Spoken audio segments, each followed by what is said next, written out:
بسم الله الرحمن الرحیم. ګرانو ملګرو، یو ځل بیا د پښتو ډایري تاسو ټولو ته ښه راغلاست وایي. ګرانو ملګرو، له یو څو ورځو راهیسې یو ځل بیا د چین په هیواد کې یوې ناروغۍ د وبا شکل اختیار کړی دی، چې له امله یې نه یوازې په چین بلکې په نړیواله سطحه وارخطایي رامنځته شوې ده.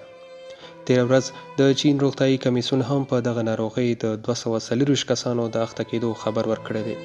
چې د هغوی له جملې څخه 217 یقیني او 7 ناروغان شکمن دي.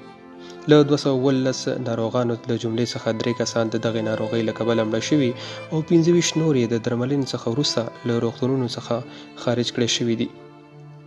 دا ناروغي په داسې حالت کې رامنځته شوې ده چې میلیونونه چینایان د هیواد په داخل او په ټوله نړۍ کې د نوي لمریز کال د لمانځلو لپاره سفرونو ته چمتو دي. د چین د روغتیايي کمیسیون لخوا په یو بیان کې ویل شوي دي چې د دې نوي وایرس له کبله پیدا شوې ناروغۍ کټ مټ د 2003 میلادي کال د وایرسي ناروغۍ چې لامل یې سارس وایرس نومول شوی و سره ورته ده. په همدې خاطر دا ناروغي او لامل یې سارس لایک وایرس یا سارس ته ورته وایرس نومول شوی دی. سارس چې پوره نوم یې سیویر اکیوټ ریسپایریټري سینډروم دی او په ډیر لږ وخت کې د تنفسي سیستم د خطرناکو ناروغیو لامل ګرځي. د 2003 میلادي کال په چین کې 800 کسانو د سارس له کبله خپل ژوند له لاسه ورکړی و. WHO په خپل ټویټ کې لیکلي دي چې دا نوې وبا د حیواني سرچینې سره پیل شوې ده، خو له یو انسان څخه بل انسان ته د نږدې تماس یا کلوز کنټیکټ په واسطه انتقالیدای شي. د سارس لایک ناروغي چې د چین د وهان ښار د کبانو په یو مارکیټ کې د ګڼ شمېر کسانو د اخته کېدو څخه وروسته تشخیص شوې ده، نه یوازې چین اغېزمن کړی بلکې ټول هغه هیوادونه چې له چین سره تګ راتګ لري هم له خطر سره مخ کړي دي. همدا لامل دی چې هر هیواد په خپلو هوایي ډګرونو کې له چین څخه راتلونکو مسافرو طبي معاینات ترسره کوي، چې تر اوسه په لندن کې 1700 کسان، په جنوبي کوریا او جاپان کې یو کس او په تایلند کې 2 کسان له دې ناروغۍ سره تشخیص شوي دي. د سارس وایرس چې د سارس کووي او سارس کورنو وایرس په نوم هم یادېږي، لومړۍ پیښه په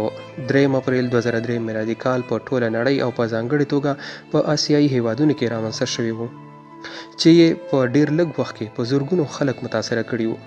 په 2003 میلادي کال کې تر کنټرول کېدو پورې په سارس اخته کسانو څخه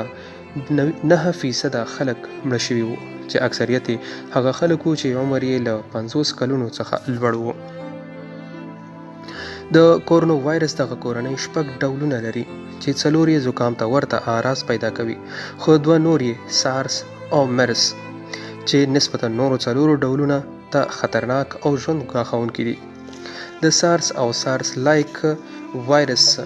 استراحتي دوره یا انکوبیشن پیریډ 2 تر 10 ورځو دی، یعنی بدن ته د وایرس له داخلېدو څخه 2 یا 10 ورځې وروسته د ناروغۍ اعراض پیدا کیږي، چې عبارت دي له تبه، د زکام غیر وصفي اعراض لکه لړزه، عضلاتي درد، سر درد، اسهال، د ستوني درد، د پوزې بهیدل او ستړیا، چې 2 یا 7 ورځې وروسته په وچ ټوخي، سالنډي، نمونیا او تنفسي سیستم د پورتنۍ برخې په نورو ناروغیو بدلیږي. د ډاکټرانو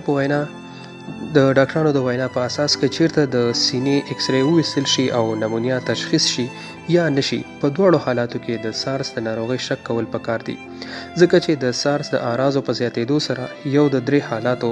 تنفسي عدم کفایه، د تنفسي سیستم حاد بیکاره کېدل یا اکیوټ ریسپایریټري ډسټرس سینډروم او د وینې د سپینو حجراتو کمیدل یا لیمفوپینیا پیدا کېدای شي، چې 3 واړه ژوند ګواښونکي دي. په لومړي سر کې د سارس په خلاف د بدن د معافیتي سیستم لخوا د IgM په نوم باندې انټي باډي جوړیږي، چې له کبله یې د سارس اعراض نږدې 3 هفته کې لږ او په 12 هفته کې مکملا ورکیږي، او د 12 هفتو څخه وروسته د بدن لخوا د IgG په نوم انټي باډي جوړیږي، کوم چې په راتلونکي وخت کې د سارس له ناروغۍ څخه